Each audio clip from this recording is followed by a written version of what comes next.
Salam uşaqlar. Bugün sizinlə biz deməli 8-ci sinif yeni dərslik əsasında 5-ci bölmənin izahına başlayırıq. İlk olaraq 5-ci bölmə 5.1 birinci mövzunun izahına baxacağıq.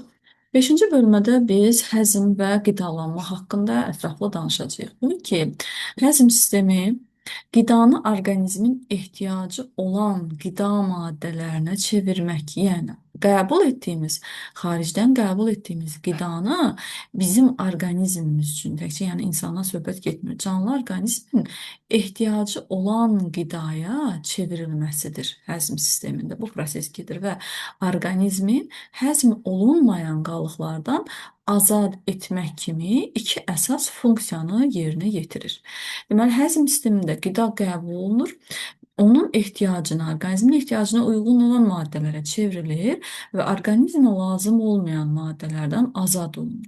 Bu funksiyanı təbii ki, yerinə yetirmək üçün hansı deməli canlıların əksəriyyətində, yəni söhbət heyvanlardan gedir, həzm orqanları vardır ki, bunlar ağızdır, mədə, bağırsaq, qaraciyər, öd kisəsi də daxil olmaqla onların qarşılıqlı əlaqəsi tələb olunur. Burada biz insanın məsələn həzm sistemində qida borusudur, mədədir, nazik bağırsaqdır, yoğun bağırsaqdır, daha doğrusu daha sonra qaraciyərdir, mədə-altı bəzi və sairəni belə deyək ki, şəklini görmüş oluruq.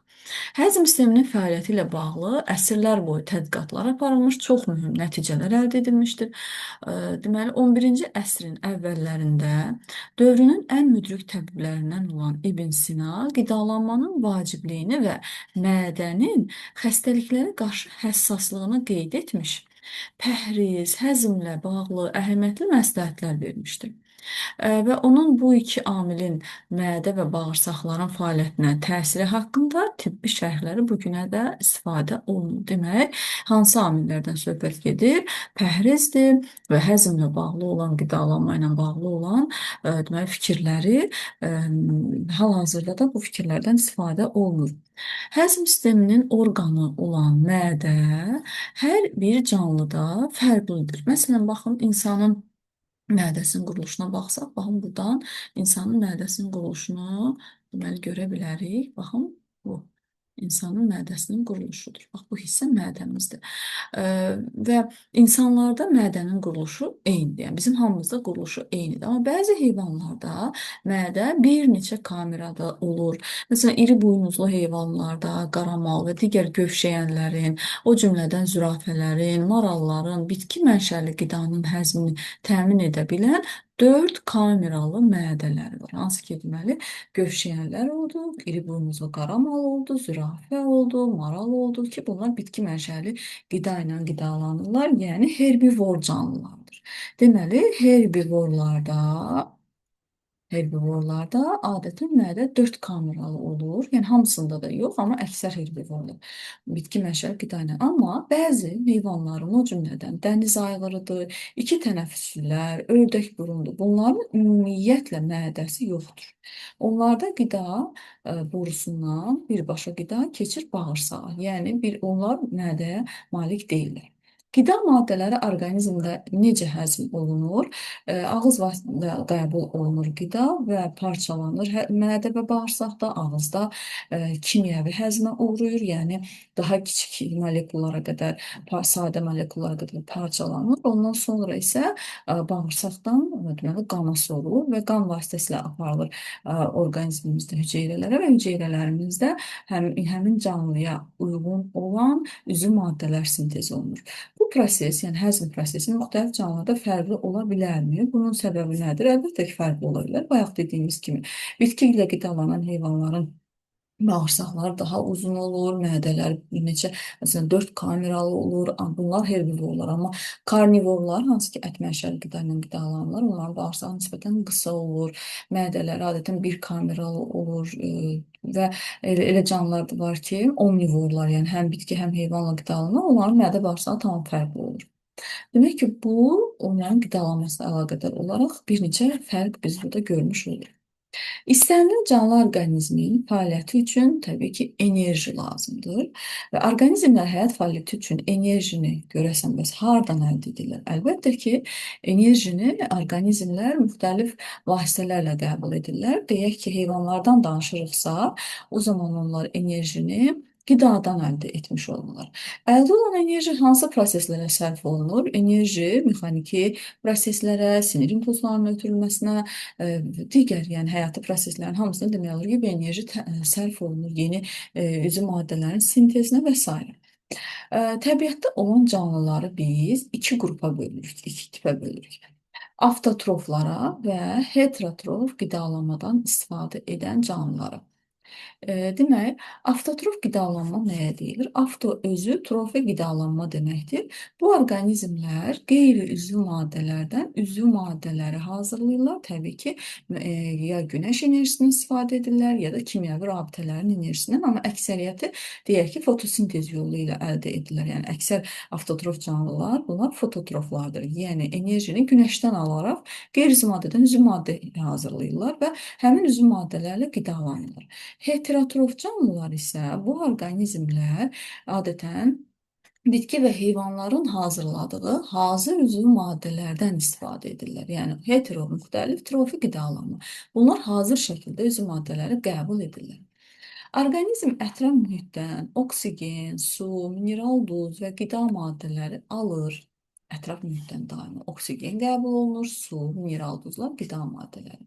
Parçalama məhsulları isə daimi xaric olunur. Bunlar karbon qazı aiddir, amonyak, sidik cövhəri, sidik turşusu, mineral duzlar və suyun artığı aiddir. Hansı ki, bunlar isə orqanizmdən kənar olunur. Təbii ki, canlılardan da bir canlıdan canlıya da fərq var ki, hansı şəkildə xaric olunacaq. Məsələn, bəzilərində sidik cövhər şəklində xaric olunsa, bəzilərində amonyak, bəzilərində sidik turşusu şəklində xaric olunmuş olur.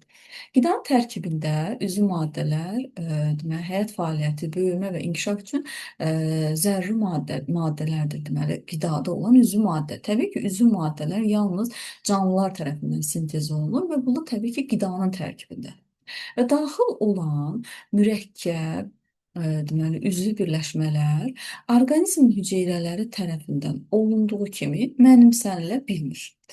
Yəni, böyük molekul qəbul etmişik, deyək ki, böyük bir zülal molekul qəbul etmişik. Bizim orqanizmimiz onu o şəkildə qəbul edə bilməyəcək və o mütləq onu daha sadə birləşmələrə qədər parçalamalıdır. Və bədəndən özünə uyğun olan, bax bu sadə sonra parçalandıqdan sonra bundan özünə uyğun olan yeni bir üzvü maddə, böyük iri molekul hazırlamalıdır. Orqanizmimizdə hüceyrələrdə gedən belə sintez reaksiyaları anabolizm, yəni iri molekuldan böyük molekulun hazırlanması, kiçik molekullardan iri molekulların hazırlanması, kiçik molekul sadə birləşmələrdən mürəkkəb birləşmələrin yaranması prosesinə biz anabolizm deyəcəyik. Və yaxud da biz buna plastik mübadilə də deyə bilərik. Və maddələrin parçalanması nəticəsində hüceyrələrdə enerji ayrılır. Baxın burada, məsələn, katabolizmdə böyük molekullar kiçik molekullara parçalanan zaman bu zaman enerji ayrılır. Alınan enerjinin bir qismi təbii ki, canlı öz bədəninin qurulmasına sərf edir. Bir qismi isə istilik şəklində ətrafa verir. Və orqanizm hüceyrələrində enerjinin bax bu şəkildə ayrılması ilə gedən proses və iri molekullardan kiçik molekulların yaranması ilə gedən prosesi biz katabolizm deyəcəyik və yaxud da buna biz energetik mübadilə də deyə bilərik. Deməli, anabolizmdə enerji udulur, kiçik sadə molekullardan mürəkkəb molekullar sintez olunur. Biz buna anabolizm və yaxud da plastik mübadiləsi deyəcəyik. Katabolizm zamanı isə bunun əksinə gedir. Bu zaman enerji ayrılır, böyük mürəkkəb molekullardan sadə molekullar yaranır. Katabolizmə başqa sözlə biz energetik mübadilə də adlandıra bilərik. Yəni qəbul edirik böyük molekulu, parçalayırıq, deyək ki, canlıdır, qəbul edir iri molekulu, parçalayır öz bədənindəki sadə molekulları, enerji ayrılır. Həmin enerjidən həm həyat fəaliyyəti üçün istifadə edir, həm də istilik şəklində bədəndən ayrılır. Ona görə məsələn canlılar müəyyən temperatura malik olurlar.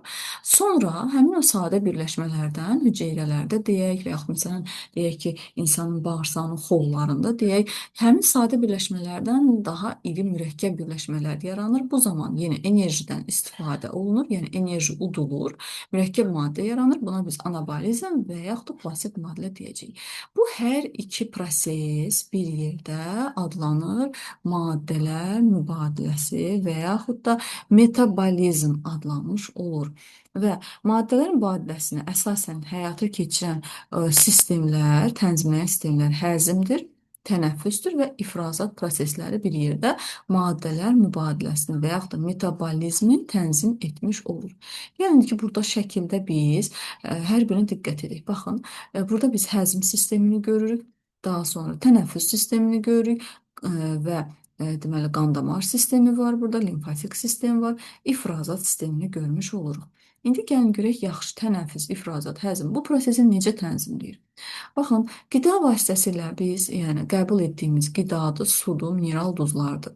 Və bu keçir bizim mədə bağırsağımızda həzmə uğrayır, parçalanır və parçalanmayan qalıqlar, həzm olunmamış qalıqlar anal dəlikdən xaric olunur. Bir bu tənzimləyir. Həzm. Daha sonra qəbul olunmuş qida qalıqları, qida maddələri daha doğrusu qalıq yox, qida maddələri qana sorulur ya da limfaya sorulur. Məsələn, yağlar limfaya sorulur, qlükoza, amin turşuları qana sorulur. Qanla aparılır qida maddələri hüceyrələrə. Eyni zamanda oksigen qəbul olunur tənəffüs orqanlarımız vasitəsilə və həmin o oksigen də keçir qana, qanla daşınır yenə hüceyrələrə. Hüceyrə bu qida maddələrini oksigenlə reaksiyasından qidadan enerjini alır və tam parçalanır, parçalama məhsullarına qədər karbon qazına və suya qədər parçalanır və digər tullantı məhsullarına qədər parçalanır. Məsələn, azotlu birləşmələrə qədər parçalanır. Ondan sonra deyək ki, azotlu birləşmədir. Bu parçalanma məhsulları yenidən qana keçir və oradan karbon qazı və suyun bir qismi tənəffüs orqanımız vasitəsilə xaric olunur. Yerdə qalan su və azotlu birləşmələr isə, məsələn, insandırsa, sidik cövhər şəklində, duzların miqdarı artıq hissəsi sidik cövhər şəklində xaric olunmuş olur. Deməli, həzm orqanımız, ikinci tənəffüs sistemimiz və üçüncü də ifrazat sistemimiz bax bu maddələr mübadiləsinin həyata keçirməsində bizə kömək etdi.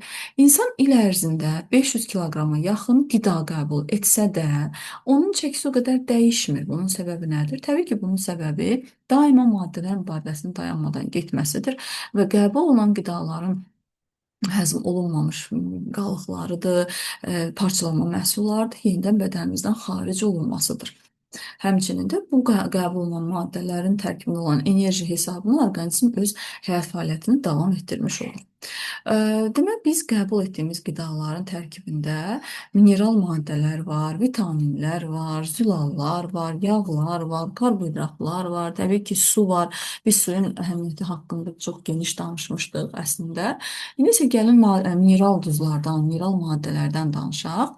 Hər gün orqanizmimizə qida və su ilə müxtəlif mineral maddələr daşınır və orqanizmdəki mineral maddələr duz və yaxud da duz ionları şəklində olur. Baxın, burada müxtəlif mineral maddələr göstərilmişdir. Məsələn, bizim orqanizmimizdə bir makro elementlər mövcuddur, bir də mikro elementlər mövcuddur. Makro elementlər yəni sayı daha çox olan elementlərdir. Mikro elementlər isə sayı daha az olan elementlərdir. Məsələn, mikro elementlərə deyək ki, biz sink misal göstərə bilərik, yodu misal göstərə bilərik, dəmiri misal göstərə bilərik.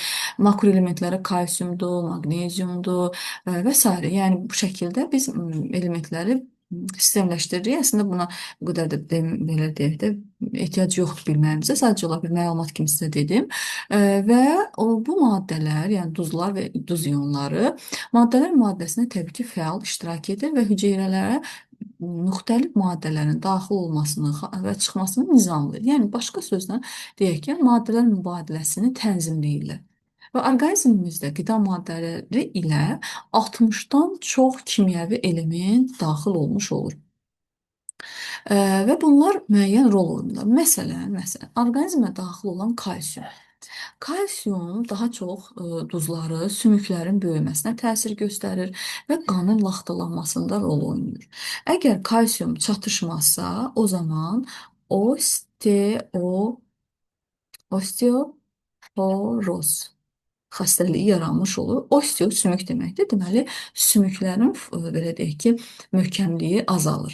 Sinir sisteminin və yaxud da əzələlərin fəaliyyətini tənzimləyir. Kalsium duzları sinir sisteminin və əzələlərin, məsələn, kalsium xloridi deyə bilərik ki, sinir sistemi və əzələlərin deməli fəaliyyətinə təsir göstərir. Dəmirdən danışaq. Deməli, dəmir əsasən eritrositlərin tərkib hissəsidir. Bilir ki, eritrositlərin tərkibində olan hemoqlobində 4 dənə dəmir ionu vardır, dəmir vardır və onun çatışmazlığı təbii ki, qan azlığına və yaxud da biz buna anemiya deyəcəyik. Anemiyaya səbəb olur, qan azlığına səbəb olur və qida məhsullarından meyvə və tərəvəzlər, ət və yumurta sarısı təbii ki, dəmirlə zəngindir. Yumurta sarısıdır, ətdir, meyvə və tərəvəzlərdir.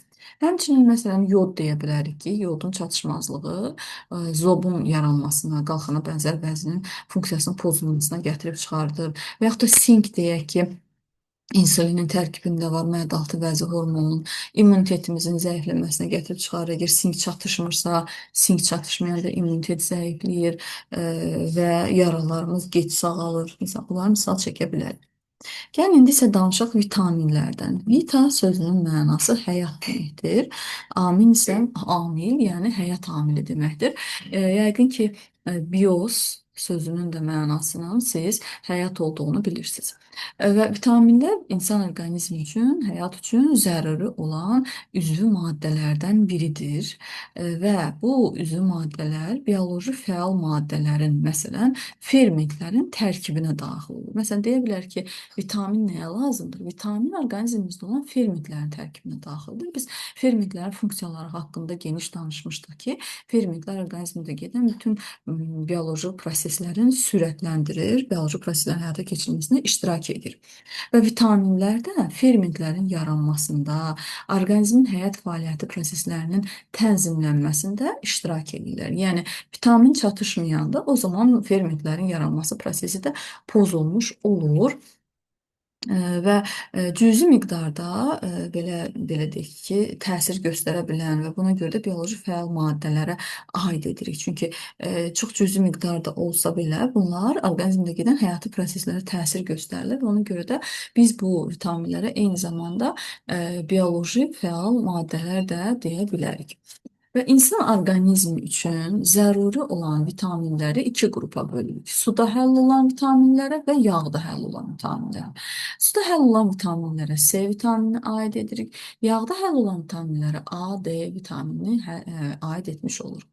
Və vitaminlər adətən latın hərfləri ilə işarə olunur. Buradan da göründüyü kimi C vitamini, A vitamini və onların əksəriyyəti bədənə demək, xaricdən bitki və heyvan mənşəli qidalarla qəbul olunur və qida məhsullarında vitamin əgər çatışmırsa, təbii ki, bu zaman vitamin çatışmazlığı və yaxud da A vitaminoz deyirik, normadan çox olarsa, əgər həddən artıq vitamin qəbul edərsə, hipervitaminoza səbəb olmuş olur. Və yaxud da ki, vitamin çatışmazlığına biz homosisturiyanı da aid edə bilərik. Belə əlavə bir məlumat kimi dedim. A vitaminoz, yəni başqa sözlə A inkar deməkdir, bilirsiniz. Vitamin çatışmazlığı zamanı orqanizmdə təbii güclü dəyişikliklər baş verir ki, bu zamanda müəyyən xəstəliklərin yaranmasına səbəb olur. Məsələn, buradakı belə bir qrafikdə, belə bir sxemə baxsaq görərik ki, sağlam qidalandıqda normal vitaminə olan tələbat ödənilir. Yox, əgər keyfiyyətsiz qidalarla qidalanırsa, aclıq keçirərsə insan, antibiotiklərdən çox istifadə edərsə, absorpsiyanın, yəni sorulma pozularsa, bu zaman vitamin çatışmazlığı, yəni A vitaminoz yaranır. Bunun da qarşısını almaq üçün müəyyən dərman preparatlarını qəbul edirik, vitaminləri qəbul edirik ki, nəticədə də vitaminlərə olan tələbatımız ödənilir. Amma ə, preparatlardan qəbul etmədikdə, vitamin qəbul etmədikdə təbii ki, müəyyən xəstəliklər yaranır. Amma vitaminlərdən həddən artıq çox istifadə etdikdə, məsələn deyək ki, həddən artıq çox vitamin həblər qəbul etsək, bu zaman vitamin artıqlığı yaranır ki, buna hipervitaminoz deyilir ki, bu zaman qalan vitaminlər sidik vasitəsilə bədəndən xaric olunur və ya da artıq qəbul olunanlar belə deyək də A və deyək ki, D vitaminləri ola bilər. Hansı ki, artıq vitamin qəbulunun nəticəsində biz hipervitaminoza tutulmuş olarıq. Burada bizim belə bir fəaliyyətimiz var. C vitamininin müəyyən olunması. C vitamini müəyyən olunması üsulu askorbin turşusu molekullarının yod tərəfindən asanlıqla oksidləşməsinə əsaslanır. Yəni, C vitamini tərkibində askorbin turşusu var demək, yəni əslində askorbin turşusudur və askorbin turşusu və yaxud da biz ona C vitamini deyirik, o yod tərəfindən asanlıqla oksidləşməsinə səbəb olur, oksidləşir. Və yod bütün askorbin turşusunu, yəni C vitamini oksidləşdirən kimi növbəti damla nişasta ilə reaksiyaya girərək məhlulu göy rəngə boyayır. Bütün askorbin turşusu əgər oksidləşdisə, məsələn, yodu tökürük, askorbin turşusu ta onu oksidləşdirənə qədər. Deyək ki, bütün askorbin turşusunu oksidləşdirdisə, nəticədə əlavə yenə biz növbəti bir damla da yod əlavə edən kimi, növbəti damla əlavə edən kimi, orada artıq askorbin turşusu qalmadığına görə, orada əgər nişasta varsa, o nişasta ilə reaksiyaya girir və məhlulu göy rəng edir. Demək, əgər məhlulda nişasta varsa və biz yodu tökürüksə və o məhlul göy rəng vermirsə bizə, deməli orada askorbin turşusu var ki, o yodla reaksiya gedir, oksidləşdirir yod askorbin turşusunu və qoymur ki, məhlul göyərsin. Yəni, qoymur ki, yod, askorbin turşusu imkan vermir ki, yod nişasta ilə reaksiyaya girsin. Yod askorbin turşusunu tam oksidləşdirib bitirəndən sonra artıq ki, orada artıq askorbin turşusu qalmır oksidləşmək üçün. Nəticədə əlavə yenə yod əlavə edəndən sonra nişasta təzədən göyərir. Demək ki, indi biz bu əlaqədən istifadə edərək bu fəaliyyətimizi həyata keçirməliyik. Bizə nə lazımdır? Yodun spirtdə məhlulu 5%-li, nişastalı yapışqan, limon şirəsi, alma şirəsi, pipet 2 sınaq şirəsi distillə olunmuş su. 2 dənə stəkan götürürük. Stəkanlardan birinə alma, digərinə isə limon şirəsi tökülür və hər birinin üzərinə distillə olunmuş su əlavə olunur. Və nə görürük? Hər iki sınaq şirəsinə biraz nişastalı yapışqan əlavə olunur. Təbii ki, birinci nə idi? Birinci alma şirəsi idi. Birinci sınaq şirəsində sabit göy rəng alınana qədər damla-damla yodun spirtdə məhlulunu əlavə edirlər. Ta o vaxta qədər ki, göyərsin. Sonra bunu ikinci sınaq şirəsindən deyirlər. Yəni, ikinci sınaq şirəsindən yenə damla-damla yod əlavə edirlər ki, o göyərsin. Və göy rəng ikinci sınaq şirəsində 10-15 saniyə ərzində itmir.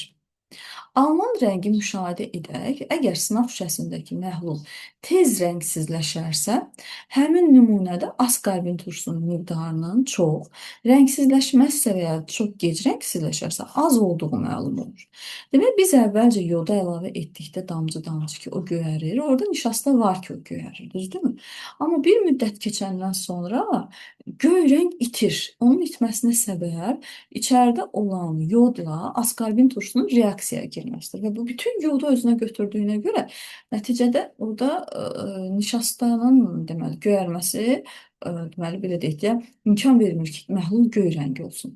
Deməli göy rəng itirsə əgər askorbin turşusunun miqdarı çoxdur. Təbii ki, biz ikinci sınaq şüşəsində daha deməli görəcəyik ki, göy rəng tamamilə itdi və birinci sınaq şüşəsində isə almada isə göy rəng biraz belə deyək ki, belə deyək də daha gec itdi. Amma ikinci sınaq şüşəsində biz yoda əlavə etdikcə askorbin turşusu çox olduğuna görə orada demək olar ki, göy rəng əmələ gəlməyə imkan vermir. Bu da bizə onun üçün sübut edir ki, limonun tərkibində çoxlu askorbin turşusu vardır.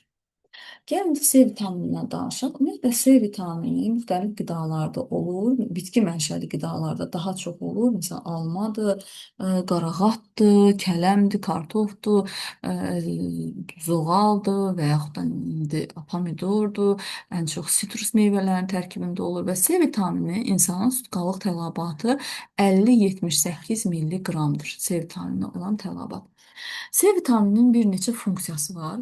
İlk olaraq birinci funksiyası qan damarlarının divarlarında keçiriciliyi tənzimləyir. Yəni maddələrin daxil olub xaric olmasını tənzimləyir. İkinci, C vitamini yaraların sağalmasını sürətləndirir. Sümüklərin bitişməsini sürətləndirir. Və eyni zamanda dördüncü, orqanizmin xəstəliklərə qarşı müqavimətini artırır. İnfeksion xəstəliklərə qarşı müqavimətini artırır. Ona görə də vitamin çatışmayanda bu göstərdiyimiz proseslərin əksi gedir. Sümüklərin bitişməsi zəifləyir, yaralar gec sağalır, müqavimətimiz azalmış olur, zəiflik olur, iş qabiliyyəti azalır, yuxusuzluq olur, yaranır, infeksion xəstəliklərə qarşı müqavimət zəifləmiş olur, silikli qışaların iltihabı və qansızmalar baş vermiş olur. Təbii ki, qan damarlarının, divarlarının keçiriciliyinin tənzimlənməsi pozulur. Və C vitamininin çatışmazlığı nəticəsində skorbut xəstəliyi yaranır ki, bu zaman dəridə, əzələdə, selikli qişada qansızmalar müşahidə olunur, diş əti qanayır və dişlər laxlayır. İndi gəlin A vitaminindən danışaq. A vitamini əsasən bitki mənşəli və heyvan mənşəli əsasən qidaların tərkibində olur. Məsələn, balıqdadır, pendirdir, yumurtadır, ətdir, qırmızı ətdir və deməli narıncı rəngdə olan məsələn yer köküdür, balqabaqdır, ərikdir. Bax bunların tərkibində A vitamini var və insan sutkalıq tələbatı A vitamini 2-3 milliqram olur. Deməli ən çox bizim tələbatımız C vitamininədir. Görürsüz 50-78 qramdır. A vitamini və yaxud onu biz retinol deyirik. Məsələn, C vitamininə biz askorbin turşusu dediksə, bu oldu nə? Askorbin turşusu dediksə, amma A vitamini retinol adlanır. Bu görmə pigmentinin tərkibindədir. Deməli, bunun çatışmazlığı nəticəsində zəif işıqlanmada, xüsusən də gecə vaxtı insanın gözünün görmə qabiliyyəti pozulur ki, biz buna da toyuq korluğu deyəcəyik. Çünki toyuqlar gecələr görmürlər.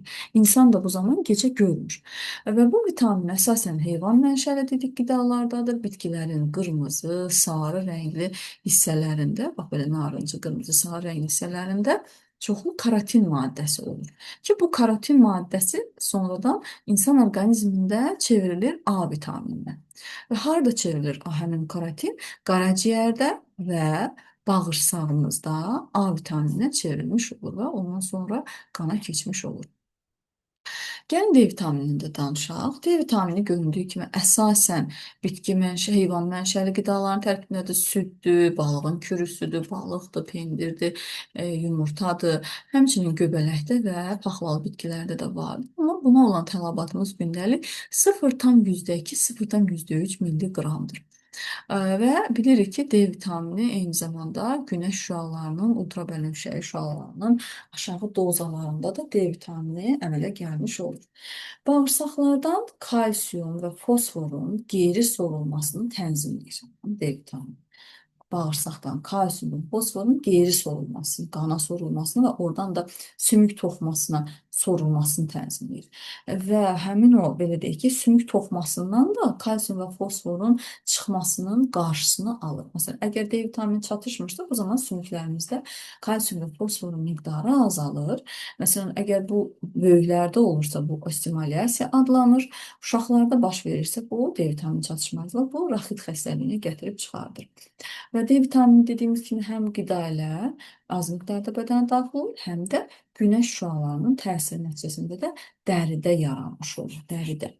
Uşaqlarda D vitamini çatışmayanda təbii ki, bu zamanlar inkişafdan qalır, infeksion xəstəliklərə qarşı müqavimət azalmış olur və raxit yaranır ki, bu zaman ayaq sümükləri əyilir, döş qəfəsi isə deformasiya olur. Yəni döş qəfəsi iri olur, genişlənir, ayaqlar əyilir, bədənin ağırlığına tab gətirmir. Təbii ki, tərkibində kalsium, fosfor olmadığına görə, sümüyə sərtlik verən maddələr olmadığına görə sümük əyilir, elastik olur, sərtliyi itir. Bu xəstəlik uşaqlara aiddir. Amma böyüklərdə olduqda isə sonradan böyüklərdə D vitamini çatışmayandır. Bu zaman əl-ayaq barmaqları, əl barmaqları sanki əyilir belə deyək. Buna biz nə dedik? Osteomalyasiya dedik. Bunlar vitaminlər oldu uşaqlar. Təbii ki, bunların içində C vitamini suda həll olan oldu. A, D, E, K vitaminləri yağda həll olan vitaminlərdir. İndi isə gəlin digər üzv birləşmələrdən danışaq. İlk olaraq zülallardan danışaq. Zülallar bədən hüceyrələridir, toxumalar, orqanlar. Bütün bunlar əsasən zülallardan qurulmuşdur. Demək, birinci olaraq zülallar orqanizmimizin inşaat funksiyasını həyata keçirmiş olur. Daha sonra fermentativ funksiya yerinə yetirir. Bioloji fəal maddə olan fermentlərin tərkibinə daxildir. Bu oldu ikinci. Eyni zamanda zülallar anticisimlərin tərkibinə daxildir. Bu oldu üçüncü. Cisimlərin və ya da antitellərin tərkibində zülallar mövcuddur. Və demək olur ki, orqanizmimizin böyük hissəsi deyək ki, sudan sonra böyük hissəsini zülallar təşkil etmiş olur. Və orqanizmimizə qida vasitəsilə zülallar daxil olur. Onlar həzm sistemində, baxın, amin turşularına parçalanır. Və parçalanandan sonra amin turşuları keçir qana ötürülür. Qanla gətirilir hüceyrələrə və hüceyrələrimizdə demək ki, bu zülalların parçalanması katabolizm oldu, enerji ayrıldı. Amin turşuları qana gəldi. Qan da hüceyrələrimizdə orqanizmimiz üçün zəruri olan zülallar sintez olundu. Deməli, qanda olan amin turşularından nə sintez olunur? Zülal sintez olunur. Bu harda gedir? Bu hüceyrədə gedir. Bu oldu artıq anabolizm və yaxud da plastik mübadilə deyirik. Amma bəzi amin turşuları da var ki, digər amin turşularından əmələ gələ bilir. Məsələn, yedirik qidamızın tərkibində bir qrup amin turşusu var. O gəlir bizim hüceyrələrimizə və yeni amin turşularına çevrilir, başqa bir amin turşularına çevrilir. Amma elə amin turşuları var ki, insan orqanizmi onu sintez edə bilmir. Ona görə də yalnız qida ilə bədənə qəbul olunur. Belə amin turşuları əvəz olunmaz amin turşuları adlanır. Və bu amin turşuları adətən heyvan mənşəli qida məhsullarında daha çox olur və daha yaxşı bunlar həzm olunur. Ona görə də, məsələn, deyə bəzi insanlar ət yemirlər, heyvan, məsələn, qırmızı ət yemirlər və yaxud da ki, yəni mal ətini yemirlər. O zaman onların orqanizmində əvəz olunmaz amin turşuları sintez olunmadığına görə müəyyən çatışmazlıqlar yaranır. Sonra hüceyrələrdə daha çox enerji tələb olunursa, nəticədə amin turşuları daha belə deyək ki, parçalanma məhsullarına, sırf son parçalanma məhsullarına kimi parçalanır. Bu zaman karbon qazı ayrılır, su əmələ gəlir və amonyak deməli ayrılmış olur. Yəni azotlu birləşmələr və bunlar qana keçir. Qanla müəyyən ifrazat orqanlarına, bədəndən müadilə mübadiləsinin son parçalama məhsullarına xaric edən orqanlara qədər ötürülür. Deyək ki, karbon qazı gedir tənəffüs orqanımıza, tənəffüs sistemimizə, su ötürülür deyək ifrazat sisteminə, amonyak da sidik cövhəri şəklində qaraciyərdə sidik cövhərinə çevriləndən sonra ötürülür. Deməli, ifrazat sistemi böyrəklərdən xaric olunur. Zülal mübadiləsi 1 qram zülal tam parçalananda, bax bu şəkildə tam, yəni su, karbon qazı, amonyak qədər tam parçalanması zamanı 17-16 kilojoule enerji ayrılır və insanın zülalı olan sutkalıq tələbatı 100-150 qrama bərabər olunmuş olur. İndi nədən danışaq? İndi danışaq, biz gəlin karbohidratlardan. Karbohidratların əsas funksiyası yenə də o da enerji mənbəyidir. Amma orqanizmimiz üçün o əsas enerji mənbəyidir. Yəni onlar ümumi enerji ehtiyacımızın təxminən 58%-ni ödəyir. Ona görə də insan bir sutka ərzində daha çox karbohidrat qəbul etməlidir. 500 qrama yaxın karbohidrat qəbul etməlidir. Təbii ki, karbohidratlar da bilirik ki, deməli un məmulatlarının tərkibində, kartofun tərkibində, nişastanın, yəni kartofun tərkibində karbohidrat daha çoxdur. Və 1 qram karbohidrat tam parçalanan zaman, bu zaman 17-16 kilojoule enerji ayrılmış olur. Elə zülalda olduğu kimi. Və biz daima qida ilə orqanizmimizə təbii karbohidrat daxil etməliyik. Baxın, burada qidanın karbohidratları, məsələn, mürəkkəb quruluşlu nişasta, polisaxarid göstərilir nişasta, bizim mədə bağırsağımızda deyək ki, parçalanır həzm sistemində. Bu zaman şəkər, qlükozaya qədər parçalanır. Və qlükoza qan qan vasitəsilə bütün orqanlarımıza çatdırılır. Təbii ki, qanda qlukozanın miqdarı müəyyən nisbətdə olmalıdır. Yəni 0,8, 0,8, 0,12 milliqram faiz təşkil etməlidir. Yəni bundan nə çox, nə də az olmalıdır. Onun artıq qalan hissəsi, deyək ki, ötürüldü qana, qlukoz, yemək yemişik, qlukoza qana ötürüldü. Qanda bu o qədər faizə qədər qalxdı, yəni 110, 0,112-yə qədər qalxdı və artıq qaldı. Artıq qalan hissə qanla aparılır qaraciyərə və əzələyə və orada glikogen, böyük iri molekul olan deməli polisaxarid olan glikogenə çevrilir. Biz də demişdik ki, glikogen yalnız və yalnız heyvanlara məxsus olan polisaxariddir. Amma nişasta bitki mənşəli polisaxaridlərə aiddir. Və bu glikogendə deməli əzələlərdə qlukozanın glikogenə çevrilməsinə tənzimləyən qlukagon hormonudur. Deməli nə baş verdi? Qlukoza yazaq bura, qlukoza çevrilir nəyə? Glikogenə. Və bunu tənzimləyən mədə-altı vəzinin hormonlarıdır. Mədə-altı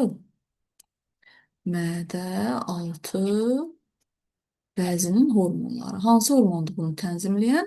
Glikokagon hormonu.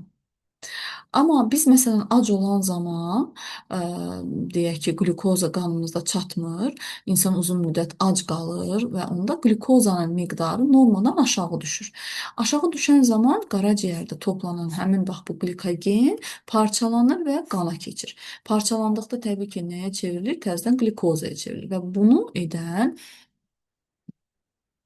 daha doğrusu uşaqlar yerini qarışdırdım, üzrlü sayın. Deməli, qlikozanı glikogenə çevrilən, yenə də mədə-altı vəzinin hormonu olan, mədə-altı vəzi hormonu olan insulin hormonudur, üzr istəyirəm, fikrim qarışdı. Qlikozanı glikogenə çevrilən insulin hormonudur. Amma qlikoza çatışmayanda, orqanizmimizdə uzun müddət ac qaldıqda, qlikoza çatışmayanda qanda glikogeni glikozaya çevirənsə glikogondur. Glukagon hormonudur. Demək, bunlar bir-birinin əksinə, yəni antagonist təsir göstərirlər. İnsulin qanda qlukozanın miqdarını azaldır, glukagon isə qanda qlukozanın miqdarını artırır. Əgər qanda qlukozanın miqdarı uzun müddət yəni yüksək olarsa, bu zaman bir xəstəlik yaranır ki, biz buna hiperglikemiya deyirik və yaxud da şəkərli diabet adlandırılır. Amma qlukozanın miqdarı qanda daima aşağı olursa, biz buna hipoglikemiya adını vermiş oluruq. Belə. Həmçinin bir də bir şey deyim ki, karbohidratlar eyni zamanda yağların və zülalların mübadiləsini də tənzimləyir. Həm yağ, həm də zülalların mübadiləsinin tənzimlənməsində iştirak edir. Və həmin o qlikoza son parçalanma məhsulu karbon qazı və sudur. Təbii ki, karbon qazı və su da maddələrin mübadiləsinin son parçalanma məhsullarının ifraz edən orqanlardan, sistemlərdən xaric olmuş olur. Digər üzvü birləşməmiz, üzvü maddəmiz yağlardır. Yağlar gliserin və yağ turşularından təşkil olunmuş mürəkkəb üzvü birləşmələrdir və əsas qida maddələrindən hesab olunur. Təbii ki, yağlarda bütün digər üzvü maddələr kimi enerji mənbəyi rolunu oynayır. Yəni 1 qram yağ parçalandıqda 38,9 kilojoule enerji ayrılır. Deməli, bayaqdan 17,8 kilojoule idi, 6 kilojoule idi. İndi isə 38,9 kilojoule enerji ayrıldı. 1 qram yağdan. Deməli, daha çox enerji mənbəyi verir. Və orqanizmimizin yağı olan sutqalıq tələbatı 80-100 qrama bərabərdir. Yağlar hüceyrə membranlarının tərkibinə də daxildir. Necə ki, zülallar hüceyrə membranının tərkibinə daxildir. Eyni zamanda yağlar ikinci funksiyası da deməli oldu. Hüceyrə membranının tərkibindədir. Yəni inşaat funksiyasını həyata keçirir. Və yağların bir hissəsi ehtiyat halında toplanır ki, bu da onun üçüncü funksiyasıdır. Dəraltı piy qatında bədənin müəyyən hissələrində ehtiyat halında toplanır ki, lazım gəldikdə yağ parçalanır, həm enerji ayrılır, həmçinin də 1 qram yağ parçalananda 1,1 qram su əmələ gəlmiş olur. Eyni zamanda yağlar, yağda həll olan vitaminlərin bağırsaq tərəfindən solunmasını asanlaşdırır. Məsələn, deyək ki, Volrun dördüncü funksiyası A, D, E və K vitaminlərinin sorulmasını asanlaşdırır. Təbii ki, o zaman yağsız qidanın ilə qidalanırıqsa, o zaman bu vitaminlərin sorulması pozulur və təbii ki, pozulduğuna görə də vitamin çatışmazlığı yaranır və bu vitaminlərlə bağlı olan müəyyən xəstəliklərə gətirib çıxardır. Eyni zamanda 5-ci olaraq qeyd etsək, yağlara xolesterin aiddir. Təbii ki, xolesterin də yağ mənşəli maddədir və bu cinsiyyət hormonlarından, böyrək üstü vəznin hormonlarının tərkibinə aid oldu. Deməli, yağlar cinsi və böyrək üstü vəzi hormonlarının tərkibində var. Və bədənə lazım olan yağlar təbii ki, bağırsaq vasitəsilə xovlarından keçən zaman, o zaman fermentlərin iştirakı ilə insan orqanizminə xas olan yağlar sintez olunur. Yəni parçalanır, biz yediyimiz yağ, məsələn, heyvan mənşəli yağdır, düzdürmü? O parçalandı yağ turşusuna və qliserinə. Sonra bağırsaqdan sorulan zaman bağırsaqda olan xovlar, indi həzm sistemi danışanda ətraflı deyəcəyik. Burada olan fermentlərin hesabına insana xas olan, deməli, təzədən yağ sintezi olunur və ondan sonra limfaya ötürülür. Bizə aid olan yağ hazırlanır, sonra o limfaya ötürülür və limfa ilə qan dövranına qoşulmuş olur. Və belə deyək ki, yağ mübadiləsi pozulduqda piyələnməyə gətirib çıxardır, həmçinin xolesterin miqdarı artırsa ateroskleroz xəstəliyinə gətirib çıxardır ki, biz bu haqda əvvəlki dərslərimizdə danışmışıq. İndi gəlin öyrəndiklərinizi tətbiq edin hissəsinə baxaq. Bunu uyğunlaşdırmaq lazımdır. Zülal, yağ, karbohidrat, kalsium duzları, dəmir və A vitamini verilibdir. Gliserin və yağ turşularına parçalanır. Təbii ki, bunlara aiddir yağlar. Sümüklərin böyüməsini, bura B yazaq. Sümüklərin böyüməsini təmin edir. Sümüklərin deməli böyüməsinə təsir göstərən kalsium duzlarıdır. Buna C yazaq. D. Kalsium duzları sümüklərin böyüməsini təsir edir. Orqanizmdə əsas enerji mənbəyidir. Əsas enerji mənbəyi biz demişdik ki, nə olacaq? Karbohidratlar olacaq. Deməli, bura C yazdım. Amin turşularına kimi parçalananlar təbii ki, zülallardır. Bura yazdıq A. Eritrositlərin tərkib hissəsini təşkil edir. Bunlar vitaminlər, D, dəmirdir. Bura Y yazdım. Və görmə pigmentinin tərkibinə daxil olan A vitaminidir. Biz buna nə dedik? Retinol dedik. Karbohidratlar yağlardan nə ilə fərqləndir? Təbii ki, karbohidratlar əsas enerji mənbəyidir. Ən birinci karbohidratlar parçalanır və karbohidratlar yağlardan fərqli olaraq 17,6 kilojul enerji ayırır, amma yağlar 38,9. Həmçinin karbohidratlar yağların və zülalların mübadiləsinin tənzimlənməsində iştirak edir. Onlar hansı qida məhsullarında olur? Yəni karbohidratlar əsasən bitki mənşəli qidaların tərkibindədir. Deyək ki, ən çox nişasta nəyin tərkibində olar? Deyək ki, un məmulatlarının tərkibində olacaq, kartofun tərkibindədir. Onlar hansı? Məsələn, yağlar nəyin tərkibində ola bilər? Heyvani yağlar, kərə yağıdır, süddür, amma bitki mənşəli yağlar, deyək ki, bitkilərin ən çox toxumlarında günə baxandır, zeytundur və yaxud da ki, qarğıdalıdır. Eyni zamanda balıq yağında misal çəkə bilərik ki, biz yağlar haqqında əvvəlki dərslərimizdə də danışmışdıq. Bir də deyirik ki, yağlar iki cür olurdu, duru və bərk yağlar. Bərk yağlar 20 dərəcə Selsiyə qədər bərk halda olurdu. Daha yüksək olanda təbii ki, o da durulaşmağa doğru gedirdi. Bu qədər uşaqlar. Keçək öyrəndiklərinizi tətbiq edin, yoxlayın hissəsinə. Bizə deyir ki, 100 qram ağ çörək verilibdir. Onun tərkibində 8,1 qram zülal var, 0,9 qram yağ var, 47 qram karbohidrat var. Və onların parçalanması zamanı ayrılan ümumi enerjini hesablayaq. Deməli, nə edəcəyik? 8,1 qram zülaldır, düzdürmü? 1 qram zülal parçalananda 17,6 kilojul enerji ayrılır. Vururuq. Deyək ki, tapdıq rəqəmimizi, məsələn, A tapdıq. Hesablamıram.